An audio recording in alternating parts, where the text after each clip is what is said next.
इसको पता चल जाएगा। वजन चेक कर कितना वजन है। इसका वजन बहुत ज्यादा वजन है इसका। सही है। वजन वजन यार मुझे क्या ऐसा ना करो, इसका इस कम से कम इसका 3 मन वजन है। अस्सलाम वालेकुम, कैसे हैं मेरे प्यारे प्यारे ठंडे ठंडे वीवार। उम्मीद करता तुसी वीवार सारे ठीक ठाक होंगे। वीवार अज आप करन लगे काजिम जट के बारे तुहानू पता मैं आजकल वीडियो जो कि बना रहा काजिम जट दे, मैं ये चाहता कि जे मेरे वीवार मतलब झूठ वेख रहे हैं और झूठ ना वेखे, मतलब सच जाने क्या सच है। वीवार तुस पहले ये वीडियो वेख्यो जे काजिम जट नू बद्ध होया, मतलब कि जंजीर ना बद्ध तकरीबन वो कह रहा मतलब 3 मन है जंजीर दे, जे मतलब क्या जंजीर होंगे मतलब कि ट्रैक्टर वगैरह दे जे मतलब टोचैन सदिंदा सी आ पंजाबी टोचैन सदिंदा वो वाले वीवार मतलब कि उसका वजन आंदे 3 मन है, लेकिन इन्ना एक वजन होंदा वीवार क्योंकि बहुत वजन नहीं होंदा। लेकिन वीवार सारा ड्रामा तो आई मैं एक दो होर वीडियो वीवार भी खावनी। तो पहले वीवार अपनी गल कर ली क्योंकि मैं वीवार आया हुआ मैं इतने खेतों च चेक कर लो साइड ते ना मतलब कि सुबह सुबह का टाइम है जी वीवार दूसरे दिन दी ना धुंध बहुत पई रही है। तो जो सूरज तकरीबन हूँ टाइम मैं तुम विखाईंदा वीवार जो सुबह का टाइम है तो धुंध के खलोती चेक कर लो वीवार दा 56 हो चुके मतलब कि 11 का वीवार टाइम हो रहा। तो इधर चेक कर लो सूरज मतलब कि हूँ सुबह सुबह हूँ निकलता वदा।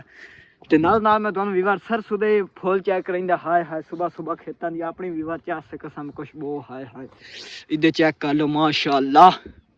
अपना सीन इधर वेखो सुबह सुबह त्रेल उत्ते पई पई है वेखो ना इधर साइडा ते सारा माहौल अपनी खोतिया सामने खोते रेड़ी भी मैं तुहानू जूम करके विखाईंदा। आ चेक करो वीवार अपनी खोती रेड़ी खराई गई तो मैं तू सकून कर क्योंकि अब्बू होरी आए हुए पहले तो उन्हें आख्या मतलब कि मैं कमान वटे सा तू मुझे लद्दिया तो पट्ठे शट्टे तू लद्दी तो मैं वटे सा मैं चलो ठीक है टेंशन नहीं कोई नहीं वीवार। तो मैं आख्या चलो तू अब्बू होरी कि होर दे कि गल गप्पे पा गए क्योंकि जे साढ़े पंजाबी वाले बंदे ना मैं आंदा गल जल जावे कोई गल तो नालों नाल ठंड है ना तिया भी आग गर्म जल जाए होर वीवार कुछ नहीं चाहिए इन्होंने। चलो वीवार तो तुम माहौल में चेक करा दिता धुंध दी साइडा तो वेख ले जितनी साढ़े को दूसरे दिन की धुंध पै रही हूँ तो थोड़ी है लेकिन अगे ज्यादा है। चलो वीवार इस गल छड़न दिया नालों नाल तुम मैं माहौल चेक करा दिता चेक कर लियो मतलब कि सरसों दे फूल बड़े प्यारे लग रहे माशाअल्लाह बड़ा खेता का सुबह सुबह प्यारा सीन इधर चेक कर लो गंदम जी मतलब कि यदि कोर पा चुके पहले पानी लग चुका। तो वीवार तुम हूँ जी वीडियो वेखिए ये मतलब कि एक वीवार ड्रामा ड्रामा बिल्कुल सारा ड्रामा वीवार ये सारा पैसे की खातिर और व्यूज की खातिर एक काजिम जट होरी कह रहे मतलब इन्होंने जाके यूट्यूब चैनल फॉलो ना काजिम दा ये सारा ही वीवार ड्रामा बनाया हुआ इन्हें कि कोई प्रैंक कर रहे हैं कि कुछ। तो हूँ तो मैं एक होर वीडियो चेक करींदा तो इन्हें तो जिस भाई ने किया चैनल सबसक्राइब और जल्दी जल्दी मारे सबसक्राइब तो वीडियो करे बिल्कुल लाइक वेखो तुहाडा भरा बिल्कुल नाल डिटेल ही दे रहा तो नाल तुहानू खेतों की सैर करा रहा साइडा ते चेक वीवार नालों नाल की आ। तो चलो वीवार एक तुहानू होर मैं वीडियो विखाईंदा मुड़ गल बात ही करदा इधर मैं सामने सड़क ते चढ़ जांदा तुसीं इधर ताई ये वीडियो चेक करो जाएगा कि प्रैंक के बादशाह कौन है।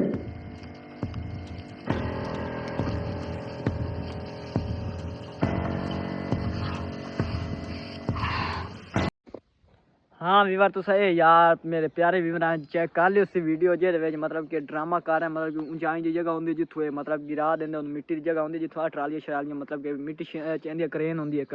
मतलब कि वो मिट्टी बिल्कुल कूली होंगी जे देहात चो पठान कहते अस पंजाबी मतलब कि पठान आए वे मिट्टी चावें घर मिट्टी चवावनी चावा लो मतलब ढोले छोले बने जिवें मिट्टी चवी पई थोड़ी चवी पई उत्थे ज्यादा लेकिन वो बिल्कुल कूल जी मिट्टी होंगी है उत्थे वीवार सट कोई लगती है बिल्कुल ड्रामा सारे कर रहे तुसें वीडियो वेखियो जी आदिल जट होई अंदर रोला बनाया मामला बनाया पैसे वाला पाई गंजे ना ओहदे विच काली डब्बी वो आई तो जे काजम शीशे तोड़िया वो बिल्कुल सेम सेम वो एक काली डब्बा ही सारा वीवार एक ड्रामा कर मतलब झूठ अवाम विखा रहा है। चलो वीवार छड्डो तो मैं नाल ना कोई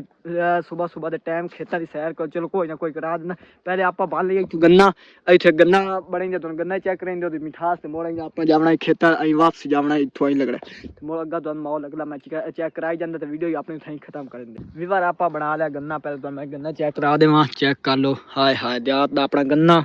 अपनी चस देहात की मैं आंदा गन्ना चुपना तो आ जा वीवार चुपिए गल के अगर तुम आमदे हो नहीं तो मैं वीवार कल चुपेंदा यार तुहाडी मर्जी तुम आओ या ना आओ। वीवार आप जा रहे हैं इस रस्ते मतलब इस बंदे जिस अगू सामने ना त्रेल सुबह सुबह पई पई ना जेडे पैर साडे गंदे होए ना ये बिल्कुल साफ हो जाए वीवार चेक कर लो माहौल साढ़े खेतों में चेक करो वीवार हाय हाय माशाअल्लाह सुबह सुबह धुंधी ते ठंडी हाय हाय। तो वीवार जो मतलब शहरी बंदे होंगे आंदे मतलब गन्ना तुसा खावना तो लेकिन असी पंजाबी च आंदे मतलब तुसा गन्ना चूपना तो आ जाओ नहीं तो तुम मिठास चेक करेंगे गन्ने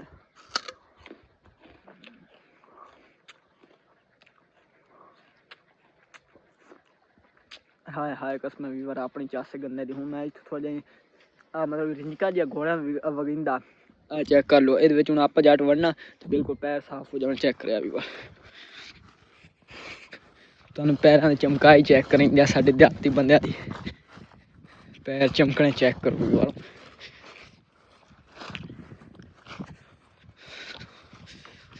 ਹੁਣ ਚੈੱਕ ਕਰੋ ਵੀਰ माशाअल्लाह चेक करो पैर साढ़े बिल्कुल साफ हो जाए तो वीवर आज करता है यार वीडियो इतना ही खत्म अगर साड़ी आई वीडियो लगी अच्छी जरूर करना चैनल सब्सक्राइब वीडियो करना बिल्कुल लाइक इंशाल्लाह भी नेक्स्ट वीडियो तब तक अल्लाह हाफिज़ जो खेतों का माहौल चेक कर लो साइडा ते बाय बाय।